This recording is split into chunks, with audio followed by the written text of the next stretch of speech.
আদিশ্রী এই ৪ দিন বাদে স্কুলে যাবে, তো এদিকে ওর টিফিনটা আমি গুছিয়ে দিচ্ছি। তবে প্রত্যেকদিন দিয়ে থাকি, ও একদমই খায় না। আজ আমি ওকে ৩ রকমের ফল কেটে দিয়েছি, তবে খাবে কিনা জানি না। মনে মনে ভাবছি যে একদমই খাবে না। আর স্কুল থেকেও বলে ম্যামরা যে আদিশ্রী একদমই খেতে চায় না। মেয়েকে একদমই রেডি করানো হয়ে গেছে, আর এখন আমরা দুজন মিলে বেরোবো। মেয়েকে স্কুলে রেখেই আমি আবার বাড়িতে চলে আসব। আমার মেয়ের স্কুলের ইউনিফর্মটা এখনো পর্যন্ত হাতে পাইনি, হয়তো ২-১ দিনের মধ্যেই দিয়ে দেবে।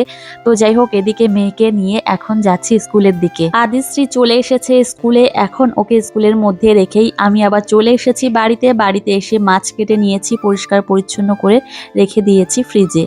এখন আবার চলে আসলাম ছাদে, মেয়ের ভেজা জামা প্যান্টগুলো মেলে দিচ্ছি দড়িতে। আর ছাদে জামা কাপড়গুলো মেলে দিলে একটু তাড়াতাড়ি করেই শুকিয়ে যায়। জামা প্যান্টগুলো মেলে দেওয়ার পরে ভেবেছি যে ফুল গাছগুলোতে একটু জল দেব। গতকালকে জল দেওয়া হয়নি, টবের মাটিগুলো একদমই শুকিয়ে গেছে। ফুল গাছগুলোতে এত সুন্দর ফুল হয়েছে কি আর বলবো, এদের দিকে তাকালে মনটা একদমই খুশিতে ভরে যায়। টবগুলোতে আমি জল দিয়ে দিয়েছি, আর এখন ফুল গাছগুলো একটু হাত দিয়ে ধরছি। যাই হোক, বাড়ির কাজগুলো গুছিয়ে নিয়েছি, এখন আবার যাব স্কুলে।